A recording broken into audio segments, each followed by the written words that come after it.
महताब शिशु साहित्य संसदर 32तम नक्षत्र उत्सव। महताब थिले यथार्थरे शिशु मानकर काका।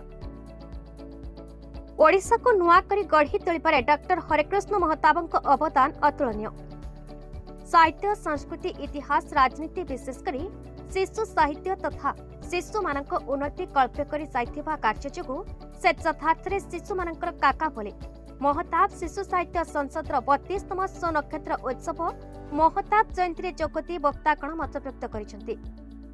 स्थानीय राणा प्रताप उच्च विद्यालय परिसर मध्य साहित्यिक मनोरंजन मेहर सभापतित्व आयोजित कार्यक्रम में मुख्य अतिथि भाव विशिष्ट साहित्यिक मनोरंजन साहू, मुख्य वक्ता भाव अवसरप्राप्त अध्यक्ष टेक्चांद दुआन जोगदी महताबंक बहुमुखी प्रतिभा संपर्क में वक्तव्य प्रदान करी तांकु नव उत्कलर निर्माता भाव अभिहित करी साहित्य, संस्कृति, राजनीति विशेषकर ओडिशार शिशु और शिशु साहित्य विकास में से सर्वदा शिशु गहन काका भाव परिचित होई रहिबे बोली मत व्यक्त करथिले। एही अवसर में विशिष्ट शिशु साहित्यिक प्रशांत कुमार साहू को काका महताब शिशु साहित्य सम्मान 2024 और दयानिधि महापात्र को कलामाणिक शिशु साहित्य सम्मान 2024 प्रदान करा जायथिला।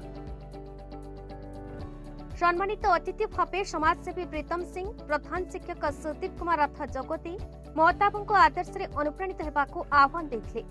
अन्य मानक मध्य साहित्यिक तुलसी चरण दास, शिशु साहित्यिक प्रदीप्त भानु महांती, अध्यापक तिलकराम प्रधान, तरण सेन बुधिया प्रमुख महताबंक स्मृतिचारण करथिले। सांसद प्रतिष्ठाता संपादक डॉक्टर रवि नारायण साहू स्वागत भाषण उद्देश्य ज्ञापन करथिले। राणा प्रताप स्कूल छात्र छात्री माने प्रारंभिक संगीत और नृत्य परिवेषण करथिले। शिक्षयित्री सुनीता मिश्र मानपत्र पाठ करथिले एवं शेष धन्यवाद अर्पण करथिले।